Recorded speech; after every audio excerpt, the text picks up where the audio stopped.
This podcast is a member of the Voices of Wrestling Podcasting Network. Visit voicesofwrestling.com to hear the rest of our great podcasts, as well as show reviews, columns, opinions, and updates across the world of wrestling.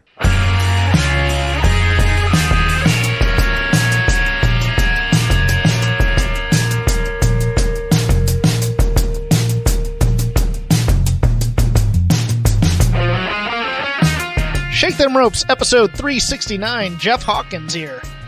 Nice. Here with Chris Novembrino. Boy, nice. Yeah, in a little bit of discombobulation. I feel like I have watched a million hours. This is always one of those things, but yeah, I've watched Sunday through. I finished up today at work with pay-per-view through this. We were supposed to have a guest, Garrett Kidney of Voices of Wrestling. I believe we will down the line. He says this. Now let me posit this to you guys, because he came out. You think we're gonna get more guests by guest shaming? He gave me permission to bury him, so I'm just gonna kind of play it up for the podcast, but I don't really mean any of this, so I'm kind of revealing behind the curtain, anyways. Are you gonna break kayfabe? You gonna break kayfabe? Sure. It's all about breaking kayfabe. I'm going to host shame at least. Go on. Okay. Well, Garrett comes on.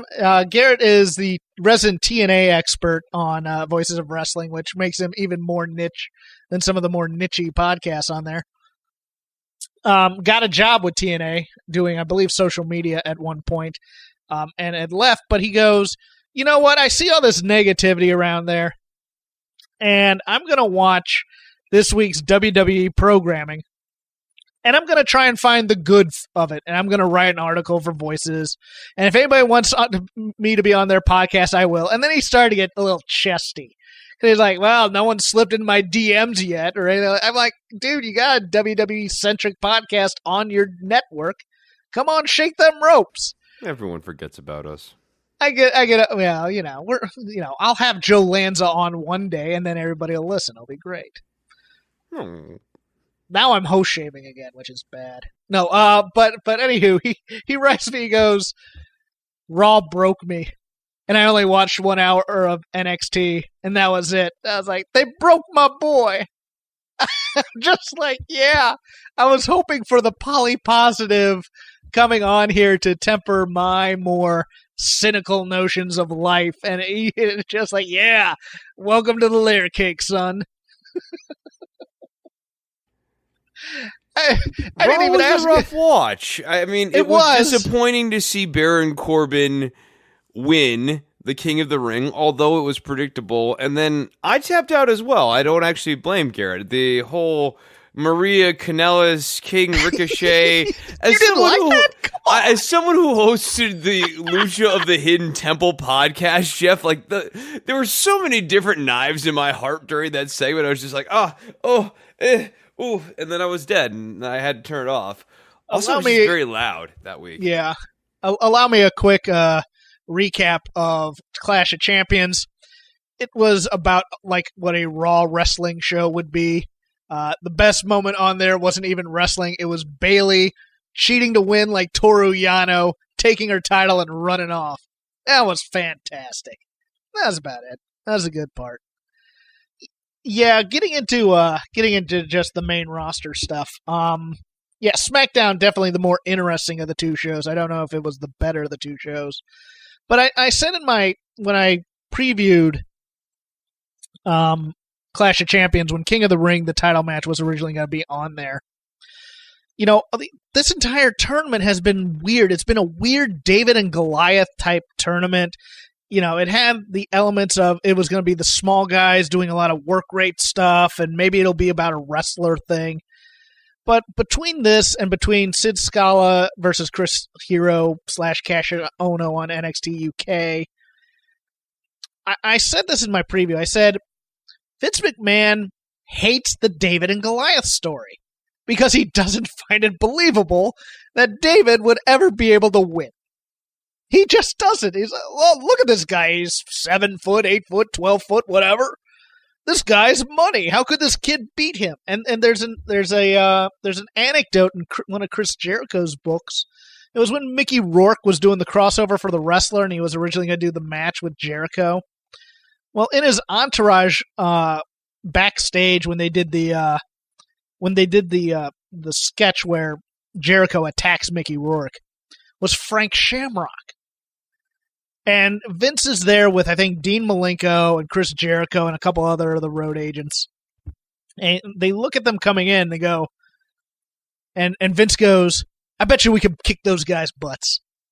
I think we could take them. Look at how small they are. And one of those guys is Frank Shamrock, one of the greatest MMA fighters to ever live. So that's Vince McMahon's world, is that small never beats big.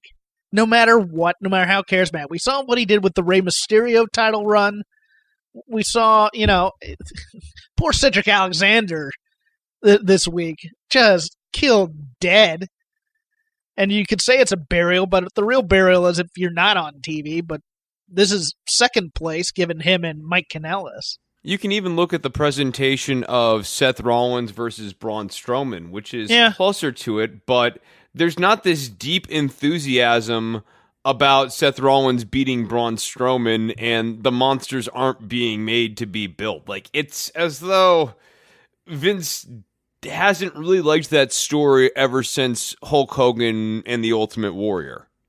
Well, yeah, the Seth Rollins-Braun Strowman match on Clash of Champions was, 3 stomps and hitting Hunter's pedigree, because nobody can ever kick out of the pedigree in WWE canon for the pin. Yeah, no, you're exactly right. They don't like that story at all, because giants are supposed to be special and spectacular, and, just imagining Vince McMahon's Bible of Goliath kills David. Even the implication in that finish is that you need a whole lot more to defeat Braun Strowman than you would to defeat Seth Rollins. Yes. Yeah, so Raw was that, and then on SmackDown they did the coronation, where looks like we're just going to have a short feud. I don't understand why Chad Gable's so angry. He got pinned clean. Yeah, it wasn't that bad of a match. Whistle. No, it was a good match.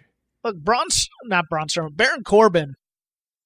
If you don't know this, if you don't hang around wrestling Twitter or read a lot of, backstage stuff, for all the crap he gets from a lot of people about how he's not good or whatever, they love him in WWE. The other people who work with him love him because he's not dangerous to work with. He's got that kind of Kane vibe. Wasn't that kind of the vibe with Kane back in the day? Big guy who is fairly safe to work with. And Corbin's matches are, simple. The end of days is a good-looking move. It's probably fairly safe to take. And, I don't know. Even those deep sixes, he delivers those. They look good. They look clean. It's just, he's not a super exciting guy. But I think he fills a role. But everything about this tournament said, okay, David versus Goliath, small guy versus big guy, small guy.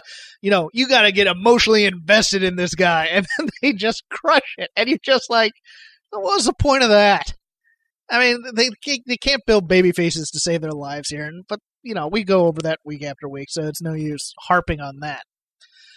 But if you were in the WWE doghouse this week, this was your week. This is your week to come back, because Luke Harper shows up at Clash of Champions.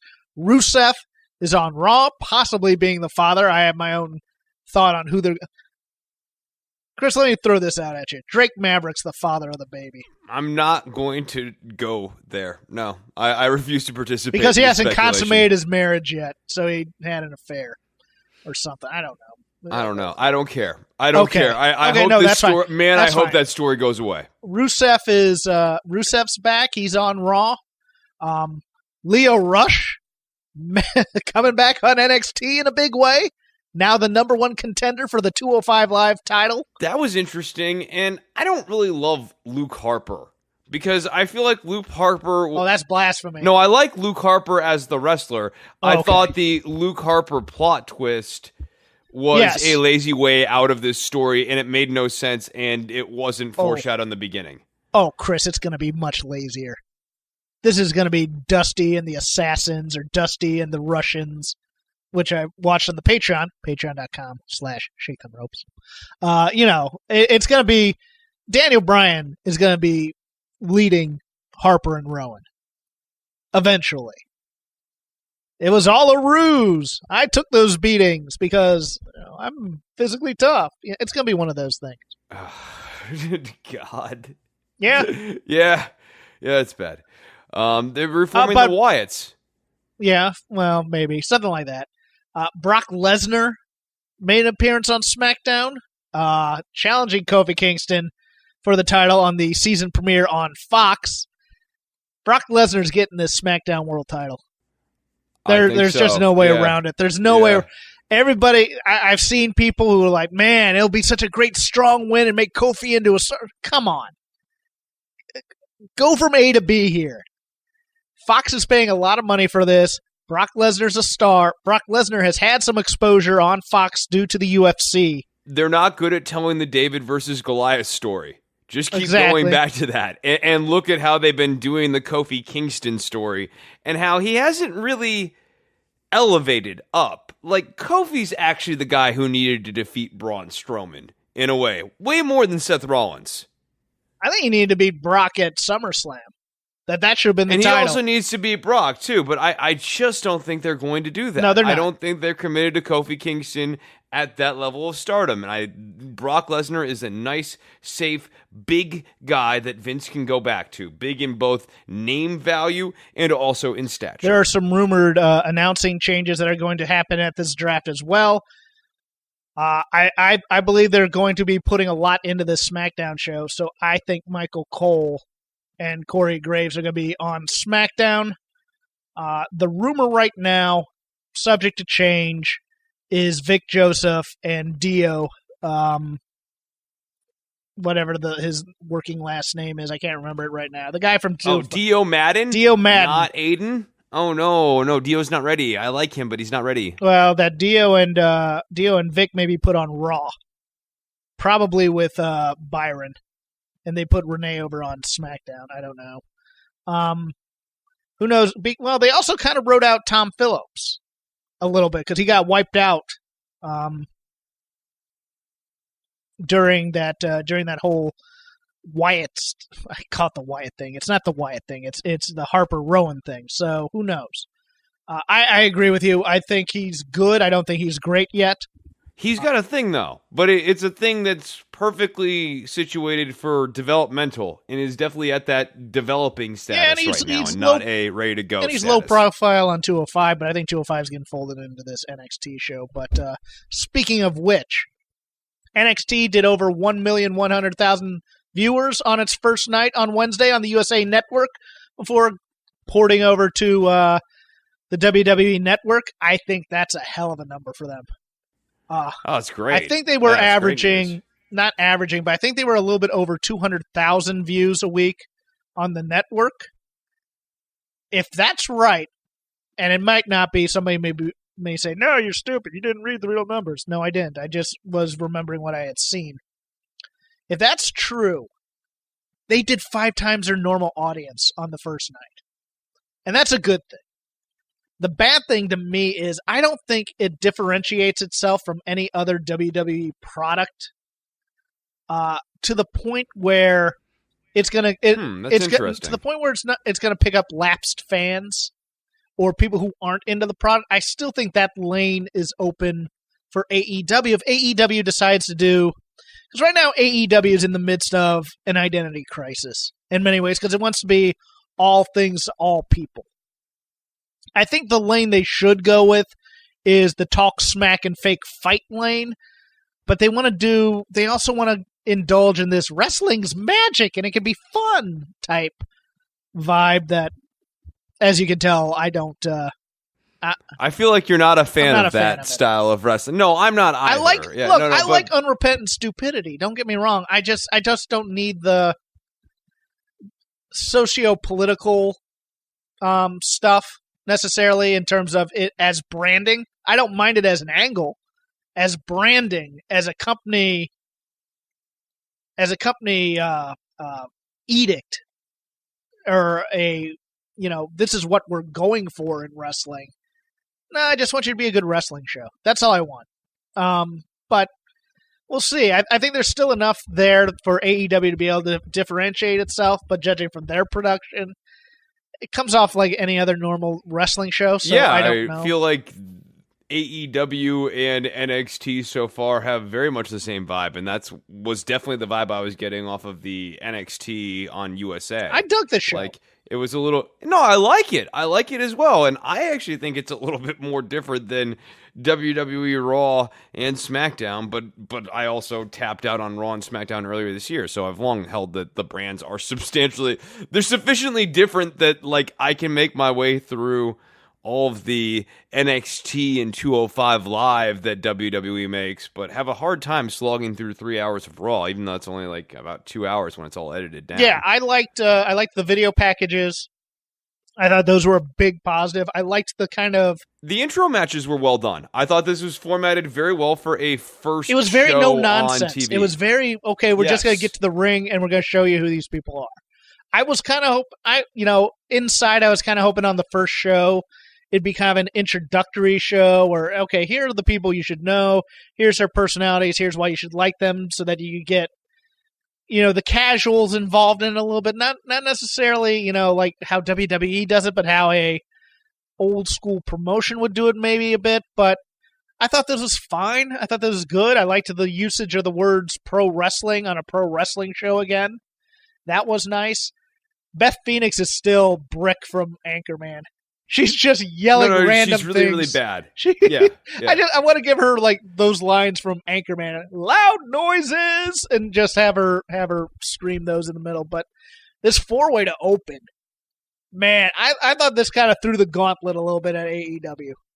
Because not that AEW has had bad women's matches, and not that they don't have bad talent on that roster, but it was kind of like, this is how they've kind of tried to separate themselves a little bit in terms of, the wide swath of talent they're bringing in. And, you're going to see all these women you hadn't seen before. Stuff.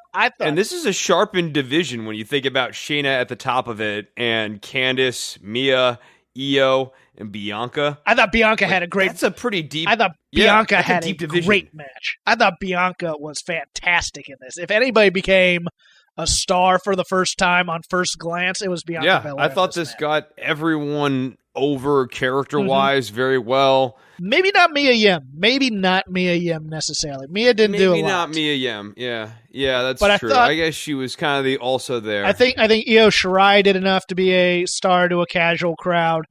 I think Candice LeRae is really kind of in the same situation Johnny Gargano was in a couple years ago, where we bring in this woman to kind of be a mechanic of the division, and she just catches on. And I think she should be the person to beat Shayna. Not there yet. Not there yet. No, okay. I'm not there with Candice.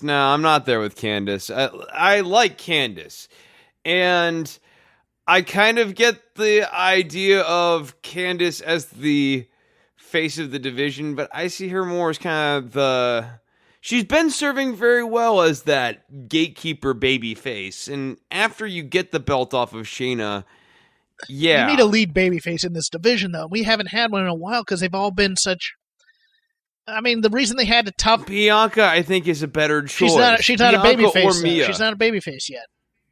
I mean, Bianca is kind of in between, has been sort of in between over the last year. I think people are fine with her being a babyface. You just have to pull hard in one direction. Right, but I mean, you had Mia, and you had to toughen up her character to get her over a little bit more as a babyface, because she was kind of going back and forth a little bit, depending on who she was facing. You have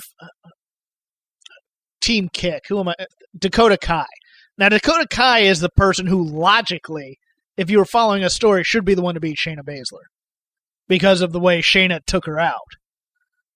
I just don't know if they're going to be able to heat her up enough to be credible. But I think you do have something in Candice where you can heat her up to the point of people get behind her to really want to be the one to beat Shayna Baszler. If you don't turn Shayna Baszler, which I always thought was going to be the thing. You bring in Rhea Ripley.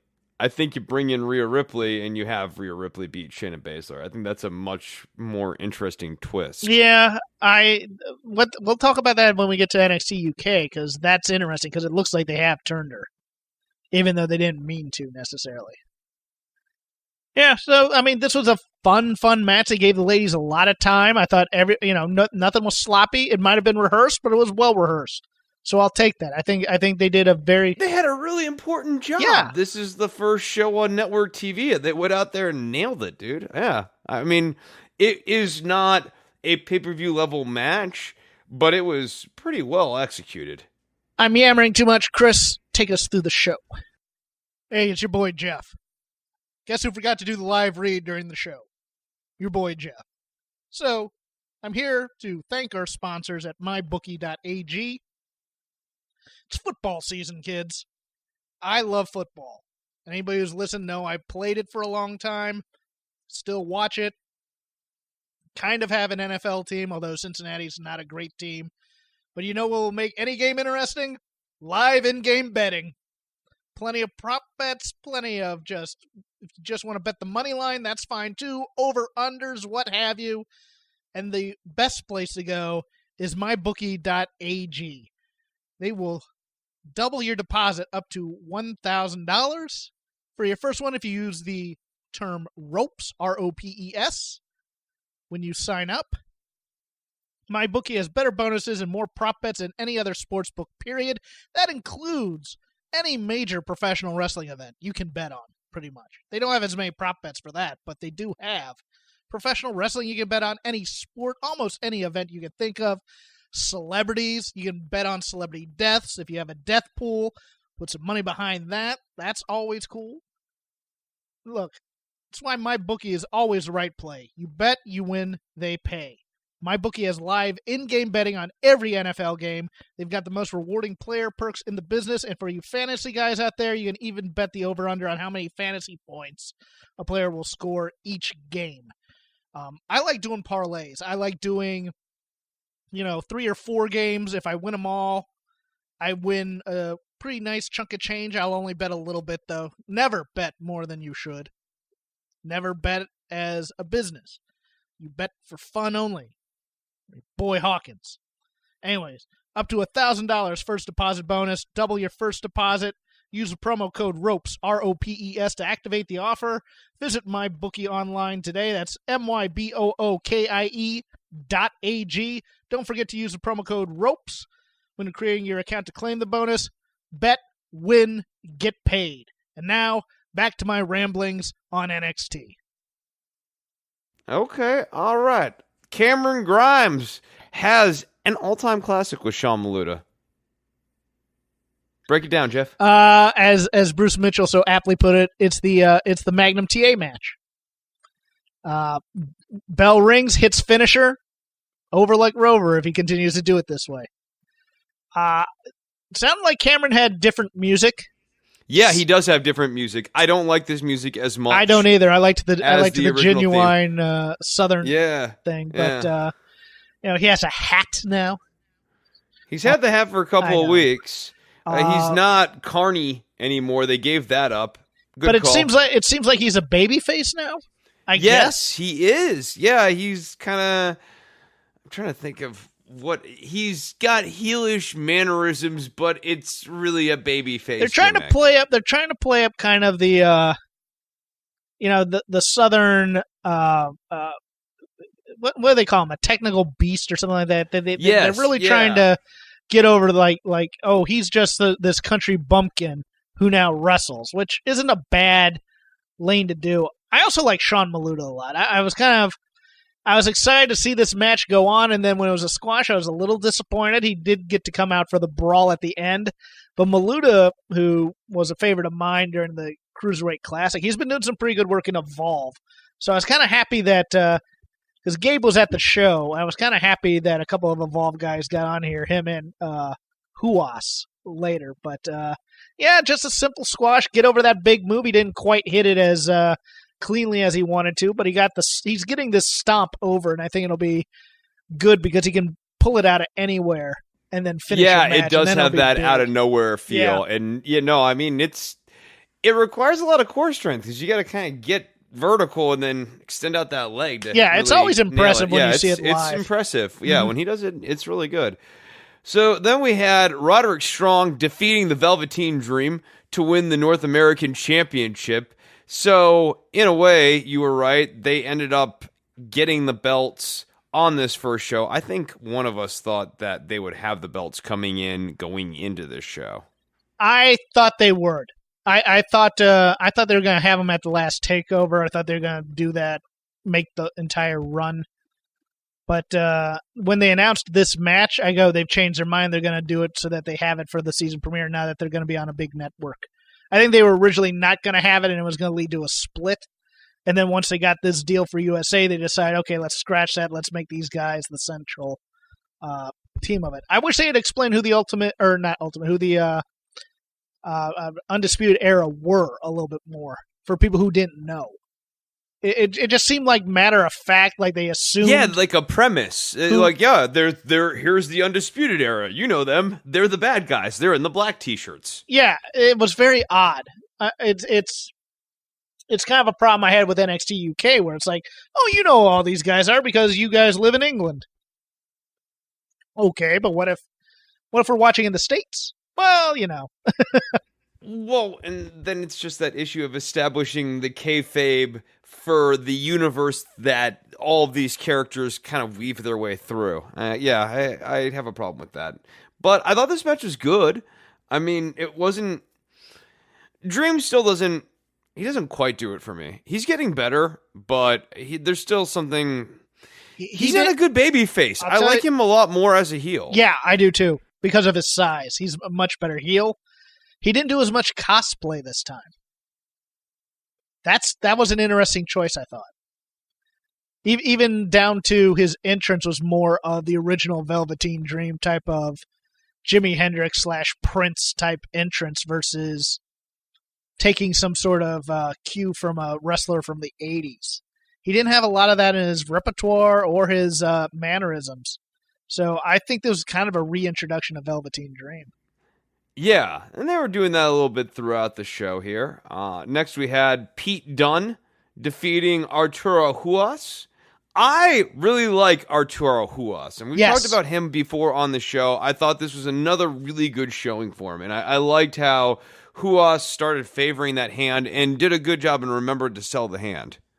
The match on the Evolve show, you guys should go watch, the one that they put on the network, because he was great in that. He's a guy who really knows how to fight, so he also knows how to fake fight as well, and I think that, I love that guy. I every time he comes out, I'm like, oh, this is going to be awesome. I think Pete Dunne's the kind of guy you put him in with, because Pete Dunne is a tough guy.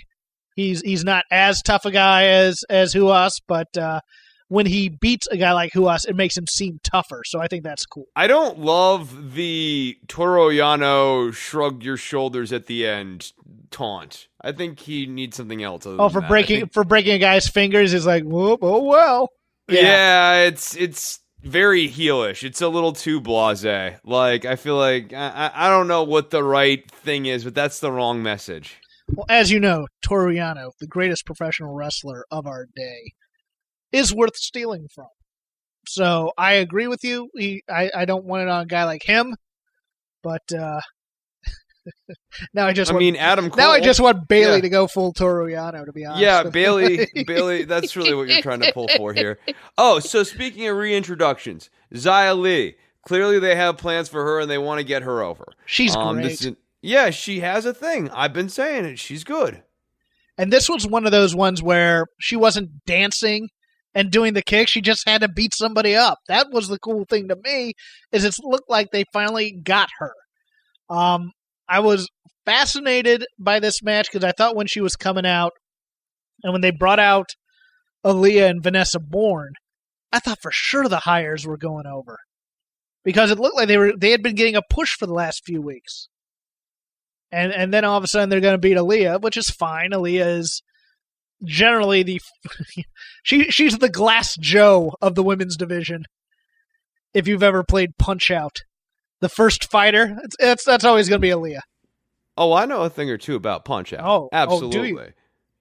Oh, I do. I'm pretty good at the old punch out. Yeah, no, Chris, you were president of the Piston Hurricane fan club, right?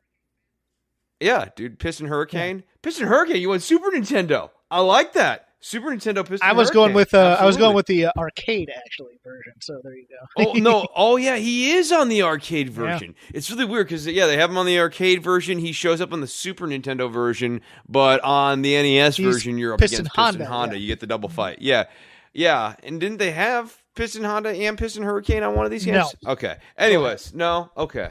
All right. So after that, my boy Neon Joe got rudely interrupted by Imperium. R.I.P. Neon Joe. Why can't I remember the name of Neon Joe? Denzel Desjardins is his actual name. But he's came out and he dressed like he was from 1989. Oh, okay. And Imperium beat him up because the mat is sacred, and this guy's out here, doing jambox and breakdancing and the type of stuff that Imperium would not be into. Here's my only issue with this. I loved that Imperium was on this show. Wish they had been on the show during the hour on USA. But I don't see a 2-hour NXT as a launching pad for more viewers for 205 Live and NXT UK. I think you have to constrict those two shows and combine what you're going to do on them into this 2-hour NXT instead. And I think they're going to go the other way, Chris. I don't think they're constricting either of these shows. I think it's going to be, here's Imperium on the NXT show. You can go over and watch them on NXT UK. I'm just like, no. I like having. For me, my suggestion would be, you take. I think they want to interweave this That's fine with more. me. That is absolutely fine with me. The problem is interweaving this universe while still having an NXT UK show. See what I'm saying? Because it's too many cooks. It's one of those things where it's like this week I'm stuck watching a Joseph Connors match that goes on for 10 minutes. While Imperium's over on the big show doing awesome stuff. It's one of those things where I don't think this 2-hour show is going to be enough to catapult people into watching 2 more hours of content that doesn't mean anything. And if you contract it and put it on the USA show, it all means something. So that's my issue with it. If you could make a deal where, hey, we tape a month of shows in the US live, and then we do a month of shows live in the UK, and you're interspersing NXT and NXT UK, that's awesome. But if you're just going to use the US NXT UK or the US NXT show to say, now go watch all these guys on this other show, it's like, look, you just extended my viewing by an hour to watch this USA show. Now you want me to go watch another hour or 2 on the network. I'm already stretched thin, Chris, and I try to be a completist just because I have a podcast. There aren't that many podcasters out there. No, you mean you can't build an entire brand off of podcasters and wrestling reviewers? I'm saying that Vince McMahon looking at Freddie Prinze Jr. and saying WWE television is all the television you need is incorrect. I need to go to work. I need to go to the gym. I'd like to watch other programming occasionally. That's all I'm saying. Yeah, maybe. But you could follow all the twists and turns of Lio Rush and Oni Lorcan, not just on 205 Live, but now on NXT. No, I agree with you. It actually makes some of these stories harder to follow because I don't watch all of these back-to-back. So, sometimes one of the things I like about doing this format we do now is I can watch an hour of 205 Live and be done watching wrestling for several hours and not feel obliged to watch something from beginning to end that might be 3 hours or 4 hours. This match blew me away, mostly because of the outcome. Because Lio Rush is back and he's in a match for the number 1 contender against Oni Lorcan. I go, okay, good match maybe, but Oni's going to go over, and then Oni started to dominate at first. I thought, well, maybe they're just going to squash poor Lio. No. Lio Rush is your number 1 contender for the 205 now. Live title. Is he? No, he is. And here was the clue. The clue was on commentary when they started talking about all of his childhood stuff and having those boyhood dreams and shit. and having those boyhood dreams and stuff. Just bleep it out. Don't read no, that's classic WWE babyface material is what that is. As most people know, I'm a blunt object in terms of feelings and things like that. But I found the spot with Oni Lorcan taking Lio Rush's head or face and smacking it problematic. I know this is his thing now, is to hulk up like the Ultimate Warrior and get ready to smack somebody, but I thought it was going to be to the chest. Nope. Taller white guy takes smaller black man and slaps him in the face. I don't read it like... I was a little disturbed. I get it. I don't read it like that just on the basis of Oni's character, he's just not all there. And, this is also babyface versus babyface. I think I'd feel more like you feel if it was Oni as a heel and his character was presented a little bit different. I just wasn't sure of my feelings, and I was like watching this going, wow, I feel a little uncomfortable, and I'm usually not that guy. I can sit through 1980s wrestling, which is far more in your face about the racism in it, and go, product of its time capsule, all that. The story here is Lio Rush is much tougher than you remember, and reintroducing Lio Rush because he's got to be rapidly made a credible contender for Drew Gulak. So he needed to have a performance where he endured through a lot of submissions. So there's going to be a lot of, kind of passion play stuff. And he did. He went through a bunch of submissions. And he's also going to have to take a lot of pain.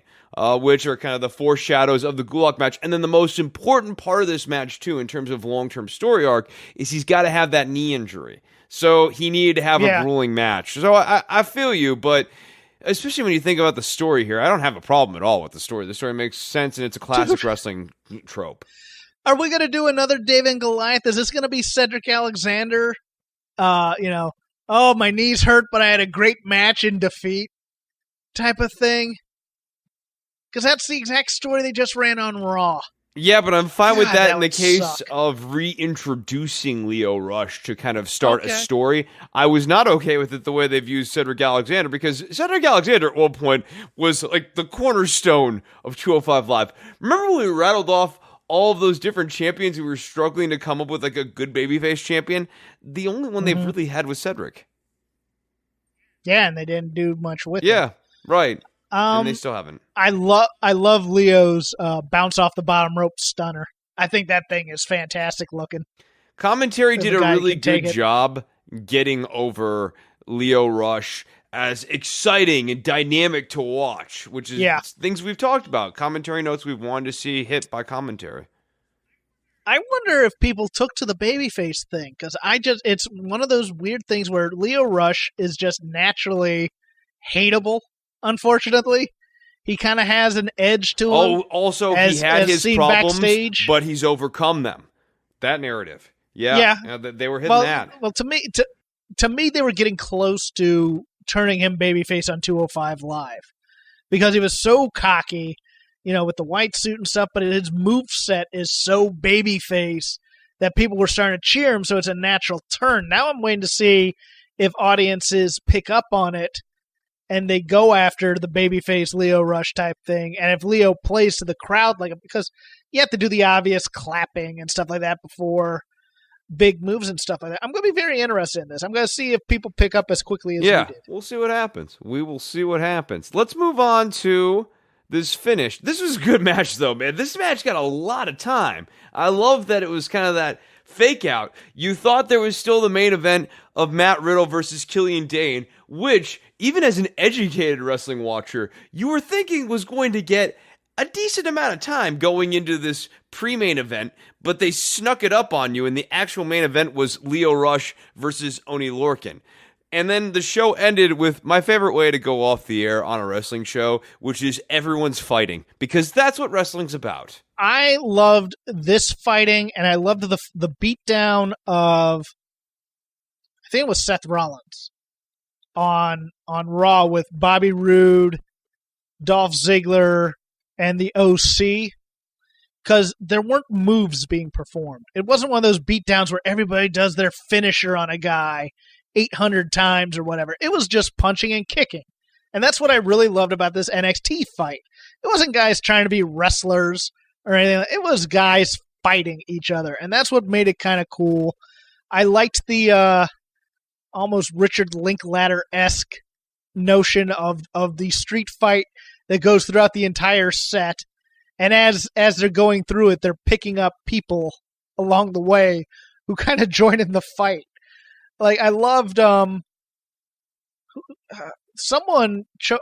Killian Dane choked out one of the Forgotten Sons, I think it was, or something to that effect. It was another heel, but I like that movement. It's like, get out of my way. I'm the heel here. You're a heel. I don't care what they weren't friends. The dynamic was right. The mood was good. Yeah, no, yeah. It's not even the fighting. It's that we've set this mood of everyone here is trying to win.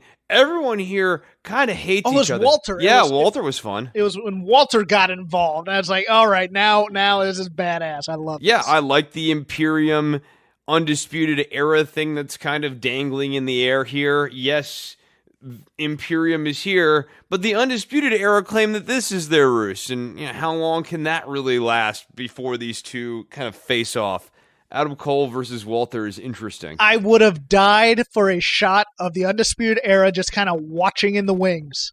Going, look at these morons. Because I love that they weren't involved in this fight at all. It's interesting that they chose to have Imperium involved in this fight, though. Yeah. But they had established themselves as guys who were going to get involved personally anyways. When they came in to do the beatdown of Neon Joe, as you call him. So I didn't mind that. Yeah, that's interesting, too. You'd think it'd be beneath their dignity and the sacredness of the mat. But then again, if you run into Walter, Walter's going to choke you. It's true. It's true. Shall we move on to the weaker of the two shows, which was 205 Live, in my opinion? Lindsay Dorado's great. I love him.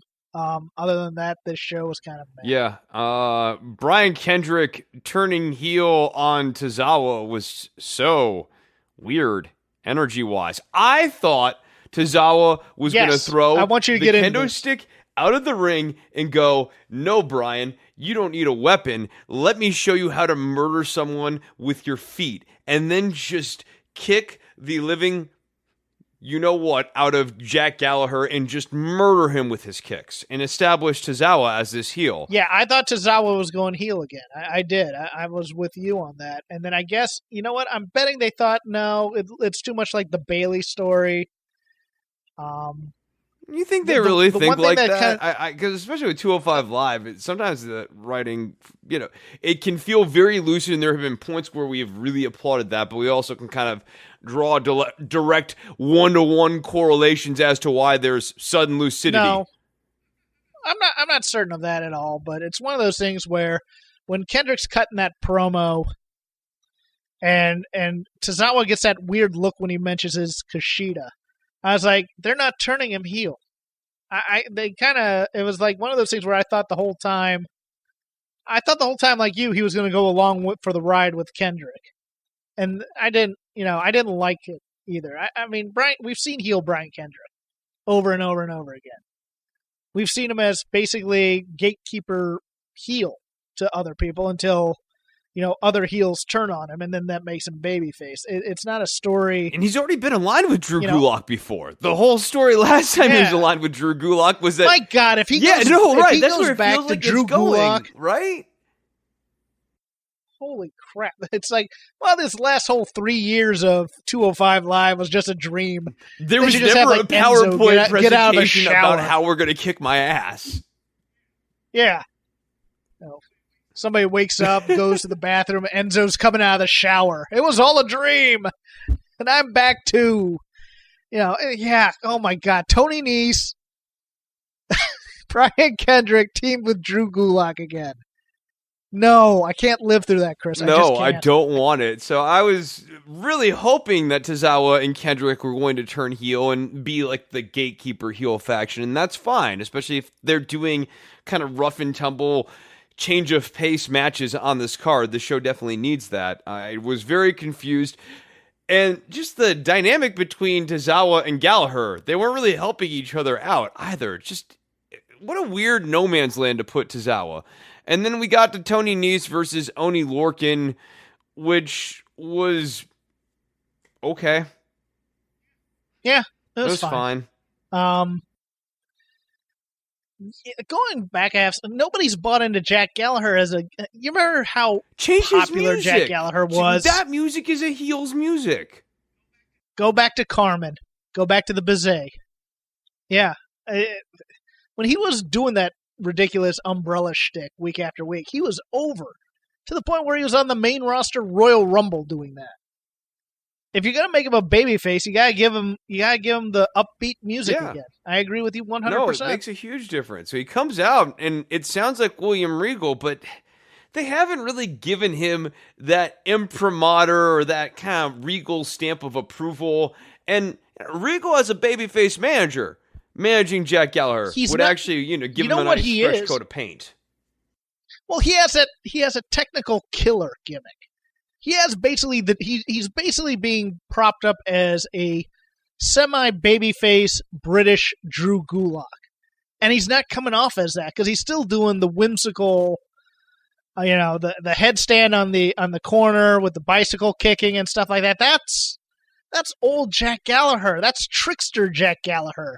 That's the Jack Gallagher from the Cruiserweight Classic that everybody fell in love with because, man, nobody had seen anything like this before.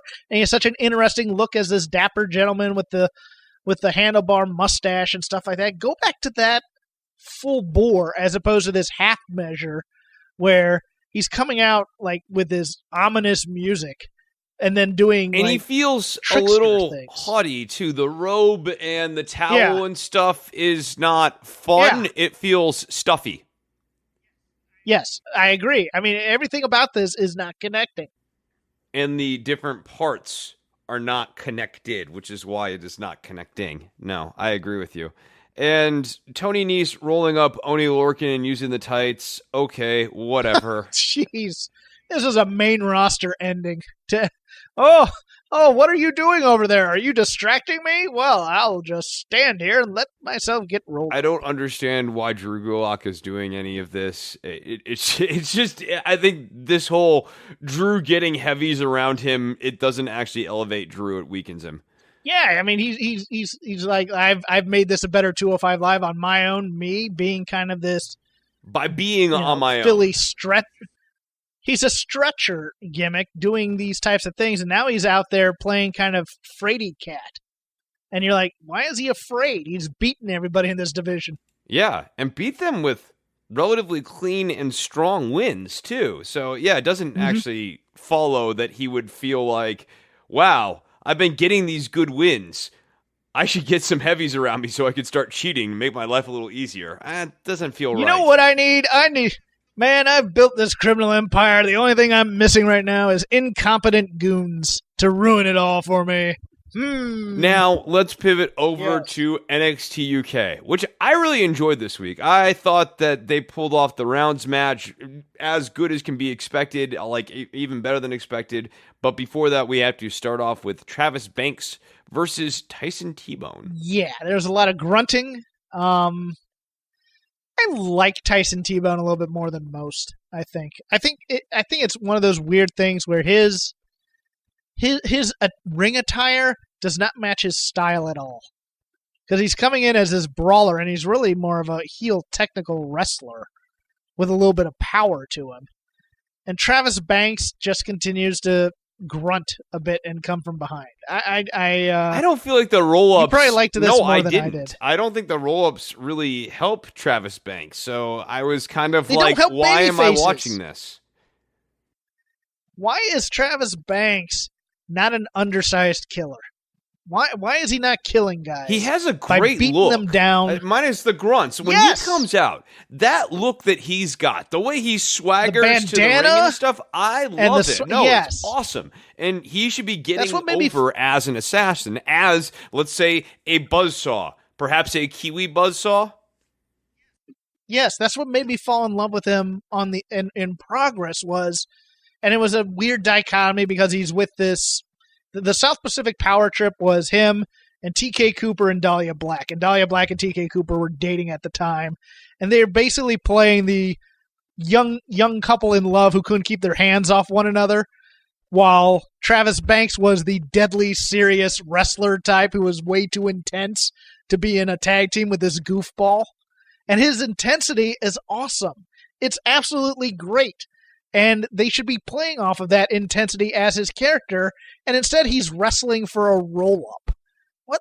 He should be stomping on a guy's knee, putting him in ankle lock. He should be Chad Gable for NXT UK, and it's just, it makes him dull, is what it does. Is, he's the Kiwi Buzzsaw, and he's winning with a roll. There's no flavor to his match style, match. And I completely agree with you. No, I want impressive, decisive, and devastating babyface moves coming from the Kiwi Buzzsaw. Want me to be more problematic? Make him Chris Benoit. Okay, that's the style. But that's the style I want out of it. Like when Benoit would do the multiple German suplexes spot and that sort of thing. I want this guy to have a Napoleon complex and just be angry about it the whole time. That's why he's the Kiwi Buzzsaw. A little bit because of he's angry Jordan that he's Devlin. shorter than all these guys. Sure. Next, we had Rhea Ripley versus Debbie Keitel. And let me say this about the Debbie Keitel pick. One, she looks like Mandy Rose, if Mandy Rose had black hair. Two, I like her as a setup for Ginny coming out, because you have Rhea Ripley beating up the, in quotes, good-looking women and kind of getting herself over as a babyface through those means. Yeah, I believe she's local to the Irish scene, and she got signed after a tryout. I don't know if I'm right about that. I believe she was in a group called Phoenix out there in Ireland. Going off of memory, I like Rhea Ripley.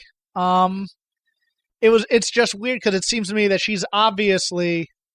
It's weird that in the time of a squash match, she went from heel to babyface, because she was a heel and she was still against kind of Deb Keitel when Ginny came out, and you're just like, she pulled her arms away from the referee. Use this to turn her. And they turned her. Yeah. It's just something to get you to Ginny and Jazzy. Loved Ginny pulls off this kind of promo so well, because you really think this is how she is. This snotty, I'm better and I'm more classy. She plays. This is what they want Aaliyah to be, and she just can't be. But the dichotomy of her and Jazzy is such a great look as well. I liked when Jazzy yelled after getting kicked in the head. The frustration of actually being touched was nice characterization by Jazzy. I liked everything about this up until Rhea was daring her to come back in the ring. It was just a little bit too heavy on the histrionics. Oh God, the toe, drawing the line in the sand, the toe, performative stuff. Yeah. Just be the baddest bitch on the planet. Just be yelling at her, saying, "Come on, come get me." Have that kind of. You know what happened? She lost the cool that she's been projecting the past few weeks on this and NXT TV, where she's just like, too cool for school, grabbing the vest, sneering at everybody. All of a sudden, she's absolutely lost her crap about Jazzy. That's what I didn't like. It's not Pete Dunne. And what was working with Rhea Ripley was channeling a little bit of that Pete Dunne swagger with her. Yeah. Next, we had a great match. Joseph Connors came out, and this was so good, dude. Man, you don't understand. Joe Connors, there was like an arm wrench, and at one point he worked a little bit of a neck hold there. Really wore down Kenny Williams, and then eventually nailed him with the riveting Don't Look Down. It's a flatliner, but he picks them up off of the ground, you see. Remember when we thought they were going to make Kenny Williams interesting? They are going to make him. He's going to end up sabotaging Trent Seven here with Noam Dar. That's where I think we're going with so? this. Yeah. I think we're still teaching Kenny Williams that heels win and baby faces lose, and Nigel was kind of hinting at that on commentary. Okay. You have more faith than I do. I think they're just going to drop the story. Maybe. But I have more faith than you do. So I did like the Noam Dar Trent Seven in the parking lot thing. I liked it as well. I think that Trent Seven's and Noam Dar's chemistry is amazing. Noam Dar with a megaphone being a jerk. Who is hangs the out best in a parking garage Noam with a megaphone? Dar is the best. Yeah, that's the best in comedy. In a straight absurd scene, the straight man is supposed to call out the absurdity so that everybody can get that release of, why are we watching this right now? This is ridiculous. And him just looking at Noam Dar goes, what kind of man hangs out in a parking garage with a megaphone? I died. I just absolutely died. It was so great. And Noam Dar's just chewing scenery. Oh, R.I.P. BSS. This is the best Noam Dar has ever been. No, this scene. I love these two. I think that these two need to be paired together for a long time. That's why I'm rooting for this feud to go on. I want a road trip. No, I want a buddy cop. Yeah, that too. Yeah, them not getting along. Have them as an odd couple tag team where they like win the NXT UK tag team titles, but Dar's still a heel. No, I don't want that. I don't want that. They just did that with on the main show. I don't want them doing uneasy tag team partners. No. But they did that with Strowman and Seth Rollins, and this is a completely different flavor than that, my dude. Okay. No. Okay. This would be like a comedy. Yeah, they're the tag team champions, and you use them as transitional champions, right? You have the whole odds of them winning completely circumspect. They have a couple of title defenses, and then you transition the belt off of them and tell the rest of the story. What's the name of the kid that lost to Joseph Connors in his debut? Because he played that package from him this week. Oh, God. The Jamaican kid. Or Ghana kid. That guy. I thought you were saying who lost to Joseph Connors in Joseph Connors' debut. And I was like, what kind of Joseph Connors historian do you think I am? I don't remember the name of that kid. And they had video packages for him, so that's not good. What a horrible video package that was to get a guy over.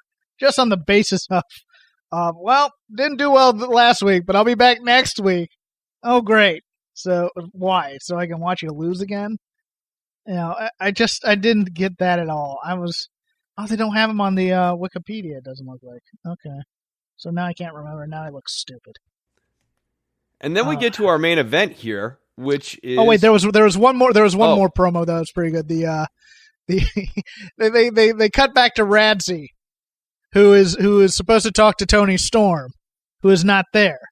Because, of course, Tony Storm is on her way to NXT US. And instead, they get Mark Coffey and Wolfgang. And let me tell you something. Wolfgang calling Mark Coffey Marcus. Pops that hard? I liked it. I like Wolfgang and Mark Coffey's interplay. But this is because I am very much a Mark Coffey fan. Mark's great. He's really, really underrated. He's a very, very good actor, and he's a good wrestler. He's fun. Mm. Yeah, no, I just, the interplay, the intimidation of Radsey, I really enjoyed it. So, let's move on to our main event, which was the rounds match here. I thought they did a very good job setting this up. I thought they did a good job with the pacing. I thought this match was a breath of fresh air, and it's a much more flowing way of having a television level match with wrestling included in the match and not burning out the guys, but it still keeps a fight feel. Overall, I liked it. I didn't love it. I thought there were some things they could have done aesthetically to help it a little bit more. Part of it's also I was just done with David versus Goliath matches for a week. And this one, I was like, okay, it's going to be another one where Sid tries hard. Maybe he gets a visual pin as time expires, whatever. But, Ono's going over, I think. Well, why isn't Johnny... Well, hold on. But the one thing that's really missing from this rounds match, why isn't Johnny Saint his second? Because he still hasn't found the eye of the tiger yet. I just thought it would have been so cool to have Johnny Saint out there actually useful for once, cheering on Sid, pumping him up between rounds, giving him the old, hey man, you can do it, you got this, you're good, something to get him involved, right? And something to make. And eventually, maybe Cassius Ohno confronts Johnny Saint during the course of that match, and that's finally what sets off Sid Scala. I think that's coming. I get your frustration that we're not there yet, but that's storytelling. The first thing here is Sid Scala got the visual pin on Cassius Ohno. So then the next part of this is it's going to bother Ono that Scala had his shoulders on the mat for 3 seconds, even though Ono won the match. He's not going to be able to let that go. Now, Cassius Ono was awesome. I thought he was great. No, I thought they're both great in this awesome. match. I thought Scala's selling is really, really, really good selling, especially when he was selling the out on his feet stuff. Yeah, no. Sid's... It was a shame when they put him in the suit, but I was happy that he'd have a job, because it was one of those things where we watched that first squash match, and you were madly in love with him. And I was like, well, he's a talent, but are they going to bring him in from week to week, whatever? And then they made him basically the commissioner. I was like, great, he's awesome. I like him a lot. And now we get to see him wrestle occasionally. I liked him a lot here. I loved him a lot. Cassius Ono as the bully, laughing at him, just basically killing him after he keeps coming back up. There's not much you can complain about this match. It was pretty great. I liked that it was a rounds match. I thought that was a nice little touch. I think it's a nice little break to have these types of cool local flavor type of matches. I have no complaints about the match itself. My complaint was about the aesthetic of, especially after like the one where he gets knocked out at the bell and he's struggling to get back into the corner to get a drink of water. That's where I wanted to see Johnny Saint as his second yelling at him to come on, get on your feet type of thing. That was the only thing that was really missing, instead of just plain guy holding out bottle. Well, you going to come drink it? Okay. Kind of thing. Yeah, and I think that's coming, but I do agree that the seconds in a future match need to actually be people of significance, whether it's Cassius Ono and Sid Scala having another rounds match, because now Cassius Ono thinks he's like the rounds master or something like that, or whoever else has a rounds match. I think there's seconds, like, if it's Gallus, then, you need to have Wolfgang coming out and scowling as Mark's having his match or as Joe's having his match. They don't need to get involved. They don't need to get involved. I don't need that for heat. No. But like, they if do Cesaro, need to be there to like support their guy. Yeah. Like if Cesaro had been Cassius Ono's second and Johnny Saint had been Sid Scala's second, this match would have been off the charts heat for this audience. Because Cesaro's going to get into it too. So, I mean, I thought that would have been a cool touch. But yeah, I thought the seconds need to be people of significance. But overall, fun match. Good way to end this hour, I thought. And I love this new format. It's nice to have a new match format on WWE television that feels closer to the style of realism that I like out of my wrestling. Like, I like it to feel like a real fight, and this gets you closer to that kind of boxing feel. So, we may be doing a Patreon show this weekend. If you want to hear me be uncomfortable about an uncomfortable topic, I'll tease it that way. You can go to patreon.com/shakethemropes. What can it be? You'll have to subscribe to find out. Yes. You can follow me at CrapGame13. You can follow the show at Shake Them Ropes. You can follow Chris at Chris Novembrino. Chris also does shows on various other old television shows and political podcasts. Here's where he tells you what they are. All in the Family Podcast has 3 new episodes out in the last week. Subscribe to it on iTunes and on Stitcher, and also go to allinthefamilypodcast.com. That's how you find those. And Don't Worry About the Government has a new, way too long, like nearly 2-hour-long episode of Don't Worry About the Government. You don't have to listen to it all at one time. There's good little break points inside of it. But go and check that out over at don'tworry.tv on iTunes and on Stitcher. I have no way to end this show. Well, it's over now.